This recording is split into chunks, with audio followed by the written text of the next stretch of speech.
Oporto city is trendy, with monuments, museums, incredible streets and viewpoints. Find out what to visit in Porto. Portugal is one of the countries where tourism has become of decisive importance in economic terms.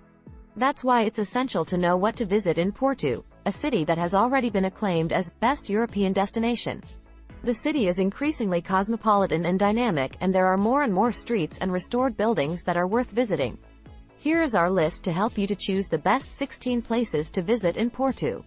Embark on this triparo itinerary and discover a charismatic city, which combines past and modernity in a unique way. Oh, and in between, make time to taste the francesinha. It is one of the great symbols of Porto, and there are no excuses not to visit this national monument. Both the tower and the Church of Clérigos were designed by Niccolao Nasoni, an Italian architect who died in Porto and was buried in the Church of Clérigos. Both buildings, from the mid-18th century, reflect a Baroque inspiration. Climbing the tower is highly advisable, as long as you don't suffer from claustrophobia, as the staircase is cramped. Not far from the most famous tower in Porto, is one of the most beautiful and oldest bookstores in the world. We are talking about the unavoidable Livraria Lello, whose peculiar decoration, with emphasis on the central wooden staircase. Opened since 1906, the bookstore proved to be special from an early age, both for intellectuals and for the merely curious. An open-air museum. This is the unobstructed Avenida dos Aliados, at the top of which the town hall imposes. From here, start descending and taking in the elegant and classic buildings on either side. You will surely notice Guarani, one of the mythical cafes of the Invicta, there since 1933. From Avenida dos Aliados, you can take several routes to discover the city. Go for example to Rua do Almada, which mixes traditional shops with contemporary commerce and modern restaurant concepts. Also the beautiful Rua de Santa Catarina, full of commerce and animation. And the famous Café Majestic. In an itinerary about what to visit in Porto, there is no way not to include the picturesque Rua das Flores, an artery where now only pedestrians can circulate. In recent years, there has been a proliferation of buildings that have been restored and spaces converted into shops, cafes and restaurants. Street musicians, inviting terraces and some hidden treasures, such as the church and the Misericordia Museum, make a walk along Rua das Flores a must-see on a visit to Porto. Headquarters of the Porto Commercial Association, Palácio da Bolsa is another of the city's emblematic buildings, nowadays the scene of many parties and gala dinners, as well as congresses and other events. It is a building where the neoclassical style predominates. Although its construction began in 1942, it would only be completed 70 years later. A little below the Palácio da Bolsa, you will find the Church of São Francisco, famous for its gilded altars. In fact, it is these woodworks, surprisingly elaborate, surpassing the already complex Baroque style, that most captures the visitor's eye, not least because they contrast strongly with the Gothic lines of the building's exterior.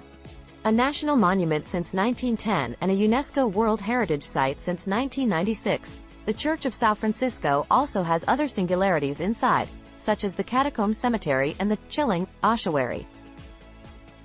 The Douro River is most responsible for the configuration of Porto's landscape, and it is in Ribeira that it gains a unique status, embraced by the iconic Dom Luís Bridge.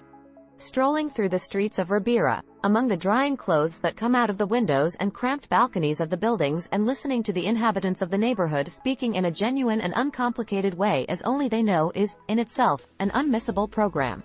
And then there is the riverside landscape, the port wine cellars profiled on the other bank, the terraces, the Rebelo boats marking the scenery, and the boats that go up the Douro in a joyful back and forth. And as we talk about the Douro and the banks of Vila Nova de Gaia, it is mandatory to mention the port wine cellars. It's one of those things that if you are asked what to visit in Porto, you have to mention. It was here that the notoriety of the Invicta city began, for the famous nectar with origins in the oldest demarcated wine region in the world, which arrived by boat at the cellars of Gaia to age.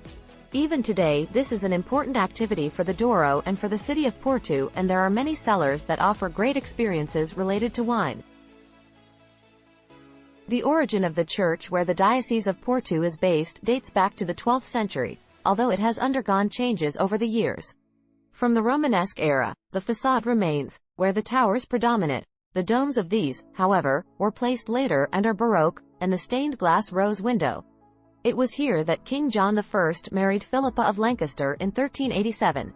In addition to the religious importance of the place, its architectural value and some relevant details inside, such as a silver altar, from Largo da Sé you can get excellent views over the river. And speaking of views, nothing beats the views of the Crystal Palace Gardens. It's not one of the most popular places in the city's itineraries and guides, but follow our advice and you won't regret it.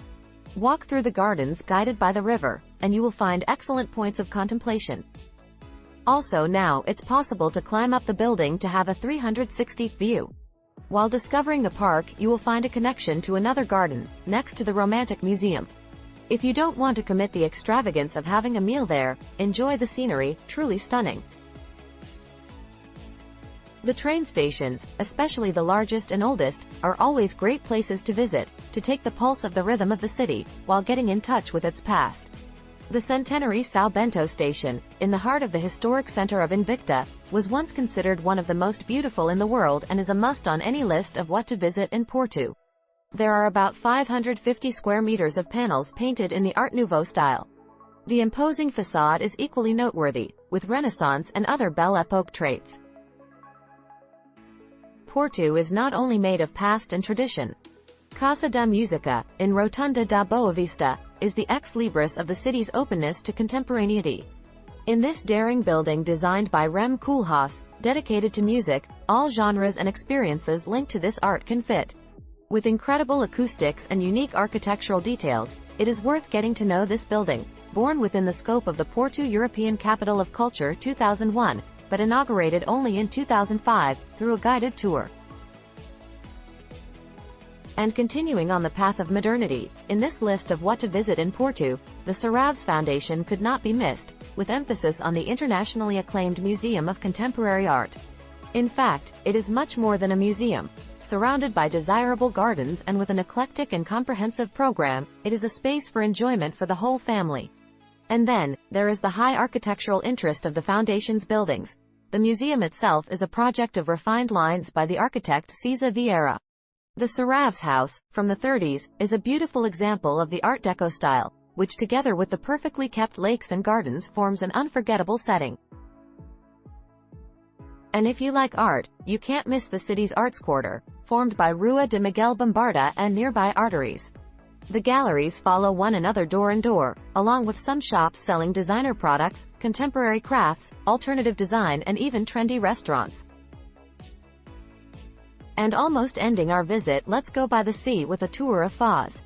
This is the noble area of the city, very frequented by the wealthier classes, but open to all who want to enjoy the refreshing seascape and the long and wide sidewalks, where it feels good to walk, run or cycle. If you prefer, this is also an excellent area to take a break and have a coffee or a drink on one of the many terraces on the sand. On a sunny day, going from Ribeira to Foz, strolling along Avenida Brazil and, who knows, arriving at Matosinhos Beach, is a memorable experience. We close this selection of what to visit to Mercado do Bolheio, just in the heart of the city.